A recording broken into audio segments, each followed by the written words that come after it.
Assalamualaikum warahmatullahi wabarakatuh. Waalaikumsalam.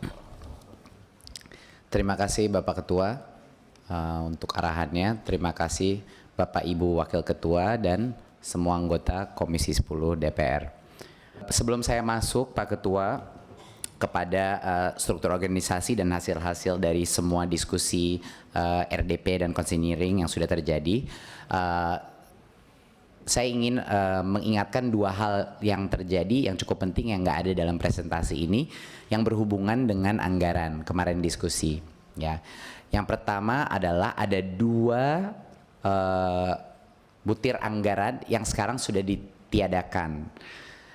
Jadinya ini untuk mengantisipasi kalau ada pertanyaan mengenai ini. Yang pertama adalah yang gedung baru. Kemarin itu anggarannya sudah direalokasikan, kita merasa tidak membutuhkan sebenarnya gedung baru pada saat ini. Jadi kami merealokasikan anggaran tersebut.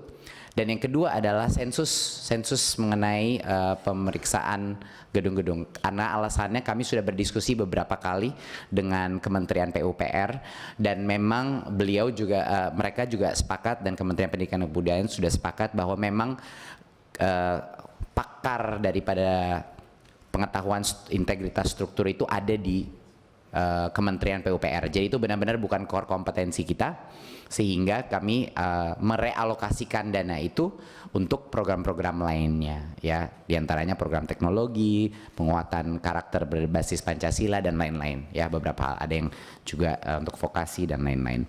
Jadinya itu untuk saya harap untuk mengantisipasi ada pertanyaan mengenai dua hal itu dan untuk menekankan bahwa kalau di Komisi 10 itu ada komen-komen kritik-kritik yang sangat konstruktif, itu kita mendengarkan langsung dan kita langsung mereaksi dari itu. Dan memang ini sekedar untuk mengingatkan bahwa sebenarnya Kemendikbud ini di sini sebagai mitra untuk Komisi 10. Jadi kalau ada input-input yang sangat positif langsung kita perbaiki, ya, apa yang terjadi. Nah, berhubungan dengan itu, marilah kita masuk ke presentasinya.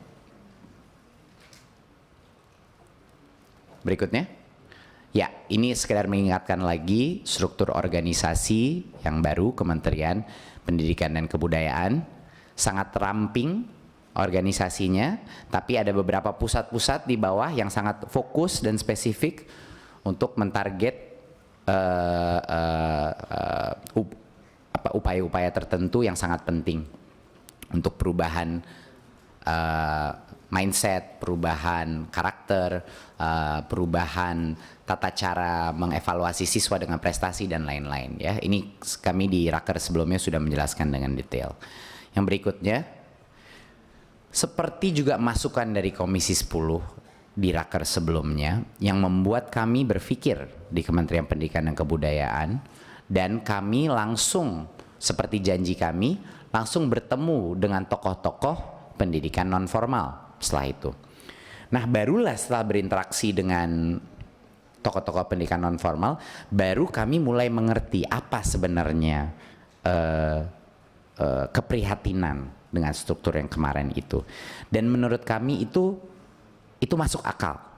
Dan kalau kami kemarin itu akhirnya keputusan untuk merubah organisasi itu berasal dari kalau memang kita ingin menjadi juara dari Merdeka Belajar, bagaimana kita bisa membantu instansi-instansi yang memang sudah merdeka sebenarnya tanpa ada pertanggungjawaban organisasi dari kementerian kami. Jadinya sekarang ada 3 direktorat yang sebenarnya menangani pendidikan non formal. Seperti yang kemarin disebut, PAUD menjadi direktoratnya sendiri, ya, dedikasi untuk PAUD.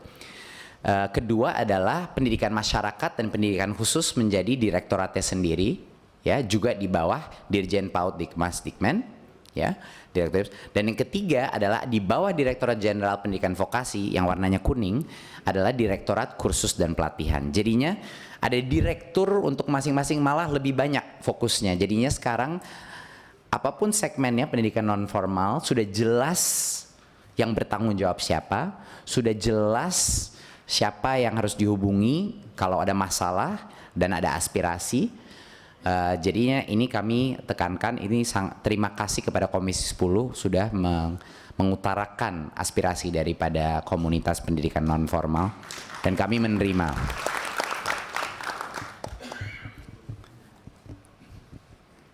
Ya, berikutnya.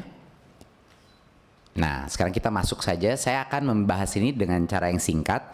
Pertama, karena ini memang sudah ini ulangan daripada sesi-sesi konsinyering kita dan ulangan, jadinya saya akan dengan izin Komisi 10 akan melaluinya dengan cara yang cukup cepat. Ini seperti anggaran Kemendikbud 2019 dan 2020, komposisinya berubah. Alasan utamanya itu karena yang bagian setjennya, semua dana-dana pembiayaan, dana pendidikan seperti tunjangan profesi, KIP kuliah, itu semuanya dijadikan efisien dalam satu pusat di bawah sekjen, sehingga itu tidak menjadi gangguan bagi dirjen-dirjen yang memang tujuan intinya adalah mutu. Ya, ini yang selama ini nggak ketangkep gitu, karena kasihan sekali kita ada dirjen yang ingin membenarkan kualitas pembelajaran, kualitas guru, kualitas vokasi, tapi ketarik-tarik yang sifatnya operasional, membagi-bagi dana. Nah, ini yang kita menjadikan pusat yang terdedikasi. Makanya kelihatan yang terbesar itu adalah yang pergerakan setjen. Kabar gembira juga Itjen juga naik anggarannya, sehingga kapasitas untuk melakukan monitoring semakin tinggi, tapi sudah banyak sekali efisiensi yang tercapai dengan adanya peleburan dua kementerian ini. Ya, sisanya nanti kami jelaskan di setiap tahapnya, ya. Tapi yang mungkin terpenting adalah kenapa di Ditjen PAUD dan Dikmas itu ada penurunan, ya karena tadi dana KIP dan lain-lain itu berpindah. Sama juga dengan GTK, kenapa adanya penurunan, karena tunjangan profesi dipindah, ya. Jadi inilah alasannya kenapa organisasi yang lebih ramping ini ada pergeseran dana, adalah untuk efisiensi dan agar fokus dari setiap dirjen itu terpenuhi. Berikutnya, ya. Nah, ini yang sedikit penyesuaian yang terjadi. Seperti dilihat yang dua bawah itu yang abu-abu, bahwa sekarang sudah tidak ada yang namanya Ditjen Dikdasmen dan tidak ada yang namanya Ditjen PAUD dan Dikmas, karena itu digabung menjadi satu di atas Ditjen PAUD, Dikdas dan Dikmen, sehingga koordinasi dengan pemerintah daerah itu menjadi satu pintu. Nah, ini yang luar biasa akan menjadi terobosan, karena selama ini sangat sulit. Ada berbagai macam pintu berkoordinasi dengan pemerintah daerah, dan sekarang ini dijadikan satu pintu dari PAUD sampai dengan SMA, dan karena ini akan terciptalah suatu koordinasi yang lebih efisien, yang lebih efektif. Ya, ada beberapa penurunan, tapi ini seperti yang dijelaskan dalam konsinyering tersebut. Ditjen Guru dan Tenaga Pendidikan, saya ulang lagi, penurunannya karena tunjangan profesi guru pindah ke Setjen. Ditjen Pendidikan Tinggi mengalami penurunan karena KIP kuliahnya pindah ke bawah Pusat Pendanaan Pembiayaan Pendidikan. Berikutnya. Oke, ini sekedar pengulangan lagi beberapa program-program prioritas. Ini tidak komprehensif, cuman ini adalah program-program prioritas yang memang mengikuti juga kebijakan-kebijakan yang sudah kita ambil episode 1, 2, dan 3 sebelumnya. Sekedar mengingatkan saja, episode 1 itu UN menjadi asesmen kompetensi, USBN menjadi ujian sekolah dan zonasi dan RPP. Itu episode 1. Episode 2 adalah Kampus Merdeka, temanya yaitu mengenai pembukaan prodi baru, mengenai akreditasi, mengenai PTNBH, dan mengenai 3 semester di luar prodi, ya. Dan episode ketiga, sekedar mengingatkan, adalah mengenai dana BOS yang langsung dikucurkan, dana BOS reguler yang langsung dikucurkan kepada sekolah, betul, dengan memberikan fleksibilitas lebih untuk kepala sekolah untuk bisa menggunakan sampai dengan 50% kalau mereka inginkan untuk tenaga pendidik dan seperti contohnya guru honorer dan lain-lain, ya. Jadi Sekjen sekarang akan ada beberapa pusat-pusat tapi yang beroperasi secara independen dan profesional, pusat-pusat ini, ya, pusat-pusat baru ini, satu hanya menghandle transfer dana kepada KIP kuliah, KIP, beasiswa unggulan, tunjangan profesi bagi guru sekolah dan lain-lain, ya. Yang baru adalah juga pusat data dan teknologi informasi. Tentunya saya nggak akan berdiri di posisi ini kalau teknologi bukan bagian dari salah satu prioritas kita. Makanya ini membutuhkan fokus dan talenta yang terbaik, ya. Jadinya ini akan menjadi satu pusat tersendiri, ya, untuk menerapkan berbagai macam platform teknologi dan juga berbagai macam kebutuhan teknologi software maupun hardware. Pusat prestasi nasional akan dibangun, disinilah di mana manajemen talenta untuk anak-anak muda akan terbangun, dan kita akan membuat lomba-lomba, festival dan olimpiade seskala nasional untuk mengimbangkan yang tadinya semua prestasi anak-anak kita itu hanya ada di angka-angka, yang sebenarnya prestasi sebenarnya itu bisa jauh di luar itu. Sekarang kita bisa memasukkan berbagai macam prestasi, partisipasi di dalam aktivitas-aktivitas yang menurut kami di Kemendikbud bisa lebih besar lagi meningkatkan penguatan karakter dan bisa lebih besar lagi meningkatkan soft skill yang sebenarnya dibutuhkan di Indonesia. Jiwa kepemimpinan itu gak bisa dites dengan kemampuan kepintaran saja, gitu. Dan jiwa kepemimpinan adalah hal yang kita butuhkan bagi semua masa depan anak muda kita.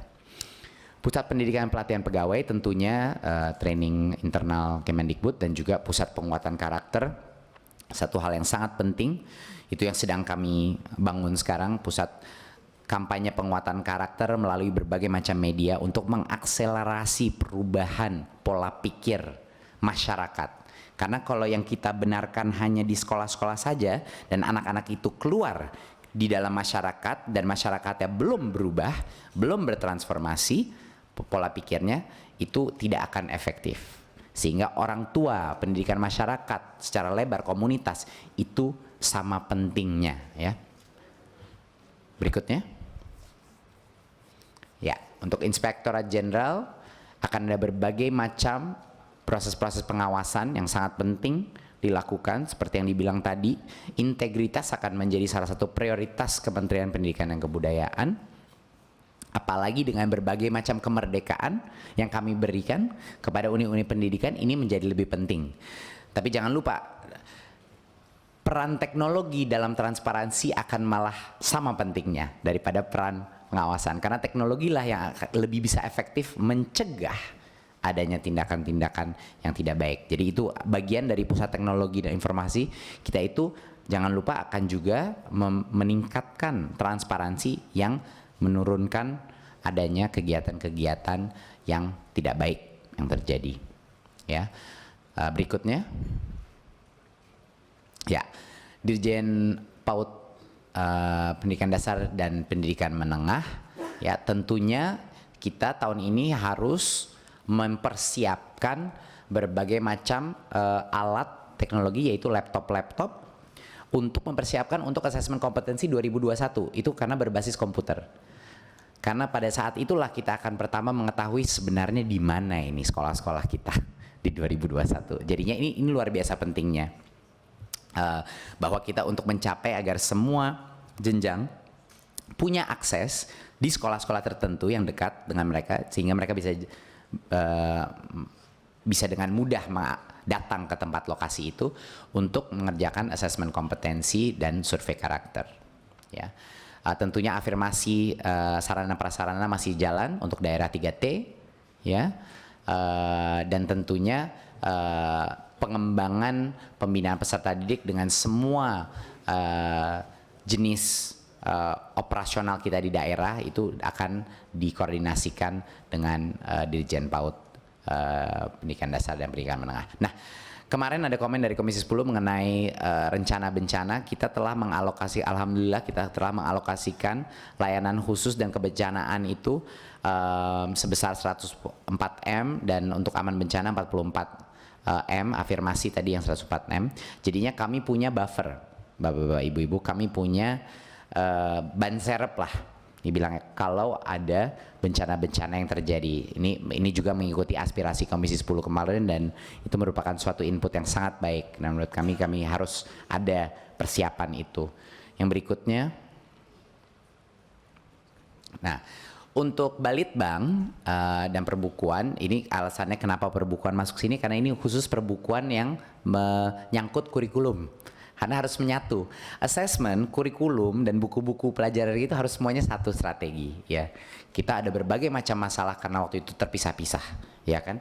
Bapak Ibu tahulah apa yang terjadi di berbagai macam isu pembelian buku dan lain-lain lah yang kita nggak usah bahas sekarang. Jadi ini disatukan dan selain proses akreditasi yang terus dimonitor, fokusnya ini akan sangat besar kepada dua hal, yaitu assessment kompetensi dan survei karakter, pembangunan sistem terbaik ya yang akan diselenggarakan secara digital, secara komputer, berbasis komputer, dan juga tentunya penyederhanaan dan penyempurnaan kurikulum yang sudah menjadi arahan Pak Presiden. Tapi ini akan makan waktu lebih panjang ya karena ada berbagai macam hubungannya, harus hati-hati kita melakukannya dan harus ada penyelarasannya dengan asesmen kompetensi. Jadi fokusnya Balitbank ini benar-benar mengenai asesmen kompetensi dan kurikulum dan juga memastikan bahwa kualitas buku-buku yang ditawarkan itu juga harus jauh lebih baik. Karena terus terang sekarang belum memadai. Itu kualitasnya masih jauh dari ekspektasi kami di Kemendikbud dan kami sangat berkomitmen untuk meningkatkan kualitasnya. Berikutnya.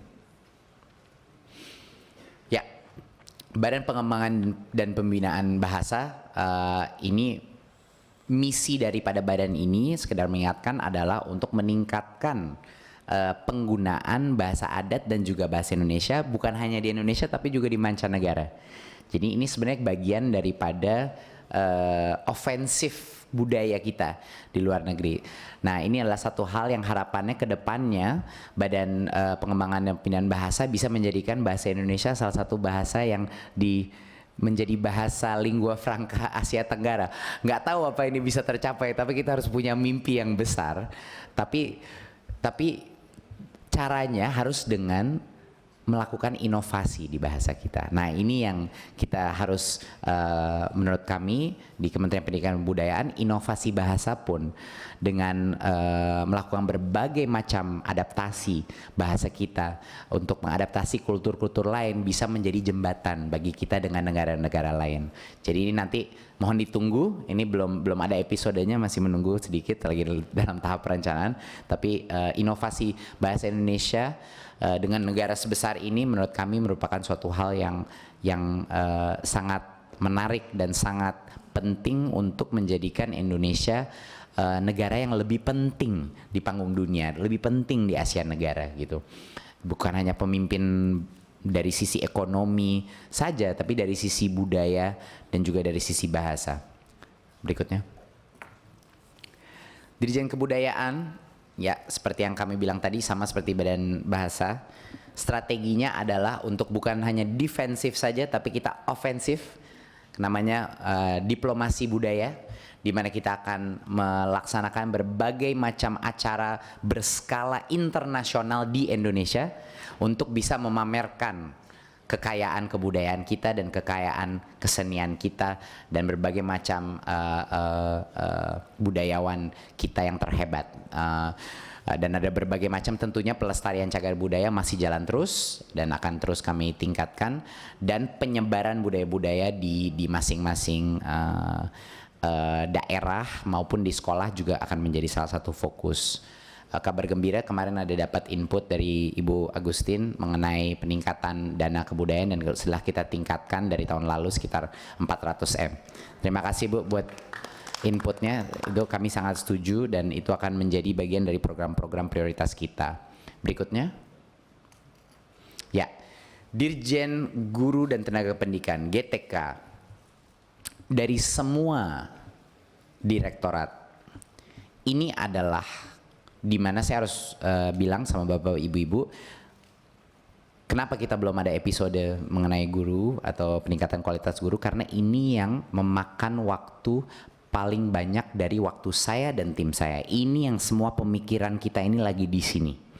Yang lain itu lebih mudah mengeluarkan kebijakan. Disinilah kita harus benar-benar fokus, karena tanpa meningkatkan kualitas guru tidak ada artinya perubahan lain-lainnya. Itu yang terpenting, ya. Jadi program-program guru untuk tahun 2020 adalah untuk mencari sebanyak mungkin guru-guru penggerak untuk menjadi gurunya guru. Itu dulu. Ini proses identifikasi ini yang tersulit, yang harus kita lakukan secara skala nasional. Masalahnya guru yang terbaik untuk ngajar guru lain biasanya datangnya dari daerah yang sama, karena ada berbagai macam adat dan azas-azas yang menjadikan relasi itu lebih enak gitu. Jadi ini sulitnya kita harus mencari guru penggerak di hampir semua kabupaten dan daerah. Bayangkan betapa sulitnya itu, kriteria seleksinya dan lain-lain. Dan nggak bisa hanya dengan tes aja. Ini harus kita melihat benar di interview dan lain-lain. Jadi itu adalah salah satu fokus. Kedua adalah untuk menciptakan program dan pelatihan untuk menjadi namanya kayak master teacher lah, namanya guru penggerak. Kita namanya guru penggerak. Tapi program pelatihan ini adalah harapannya akan menjadi calon-calon pemimpin pendidikan kita, calon-calon kepala sekolah, calon-calon pengawas, dan seterusnya, calon-calon pengajar di program PPG kita. Nah, ini yang namanya Balai Guru Merdeka itu. Dan tentunya kita juga akan, seperti yang saya janjikan di Raker kemarin, paradigma pelatihan kita akan berubah 180 derajat. Yang tadinya kita selalu melakukan pelatihannya sendiri di kementerian, kita berubah 180 derajat dan akan bekerja sama secara gotong royong dengan berbagai pihak non-profit dan NGO yang sudah lama-lama bergerak di dunia pendidikan. Dengan metode-metodenya tersendiri, kita akan membantu mereka untuk mencapai skala nasional untuk bisa berkompetisi. Berkompetisi siapa yang bisa menciptakan sekolah unggulan yang terbaik berdasarkan nanti asesmen kompetensi kita ukur dan survei-survei lain. Karena bapak-bapak ibu-ibu tolong ditekankan lagi, dan mohon kalau lagi reses atau lagi dengan dapilnya mohon diingatkan, tidak ada satu cara untuk menjadikan sekolah unggul. Ada berbagai macam cara, ada berbagai macam metode yang cocok tergantung daerahnya di mana, tergantung tingkat sosioekonominya gimana, tergantung pendekatannya bagaimana, ya. Makanya kita akan berpartisipasi, bergabung, bergandeng tangan dengan begitu banyak organisasi nirlaba yang sudah bertahun-tahun bahkan berpuluhan tahun bergerak di bidang pendidikan, yang nggak pernah minta bantuan, tapi mereka bergerak aja. Itulah yang akan kita bantu. Jadi pelatihan akan dilakukan gotong royong dengan masyarakat, karena tidak ada yang namanya reformasi pendidikan, tidak ada yang namanya kalau hanya kementerian doang yang jalan, kalau hanya dinas doang yang jalan. Ini harus bahu-membahu, masyarakat beserta pemerintah, beserta swasta, semuanya keroyokan membantu meningkatkan pendidikan kita. Oke. Sisanya adalah tentunya revitalisasi program PPG kita yang sekarang masih bukan di kualitas yang kita inginkan.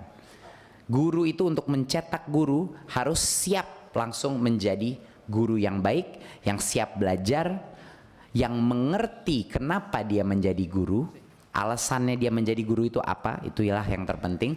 Dan karena itu kita akan melakukan berbagai macam peningkatan kualitas di program PPG kita. Kenapa PPG dan bukan seluruh program S1 LPTK kita fokusnya di PPG dulu, karena PPG itu yang langsung mencetak guru.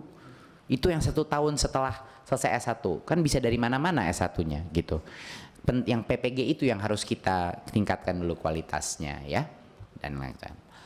Selanjutnya, dan tentunya ada berbagai macam program untuk memastikan distribusi guru dilakukan oleh dinas. Ini benar-benar sangat penting, dan kita kucurkan dana untuk memastikan bahwa dinas itu melakukan realokasi distribusi guru, ya. Nggak usah bicara kualitas dulu, ini jumlah aja guru, itu aja merupakan suatu tantangan yang luar biasa, ya, untuk bisa memastikan redistribusi guru yang lebih merata. Ya, berikutnya. Nah, untuk pendidikan tinggi seperti yang bilang kemarin ada Kampus Merdeka, jadi kita ada beberapa program prioritas untuk memastikan bahwa Kampus Merdeka itu sukses. Salah satunya adalah dana bantuan untuk prodi-prodi baru yang dilakukan dengan kerjasama dengan pihak ketiga. Ingat yang kemarin kami jelaskan, Bapak-Bapak Ibu-Ibu, mengenai pernikahan massal yang ingin terjadi.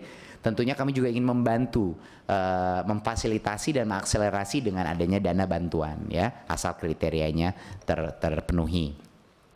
Kemarin kami juga mendengar banyak isu mengenai mahasiswa sangat senang dengan ada 3 semester di luar prodi, tapi mereka sangat takut bahwa mungkin tidak ada pendanaannya bagi yang tingkat sosioekonomi lebih rendah. Jadi kami mengucurkan dana juga untuk membantu universitas-universitas ini melakukan program-program untuk agar anak-anak miskin pun bisa mengikuti proses pembelajaran di luar kampus.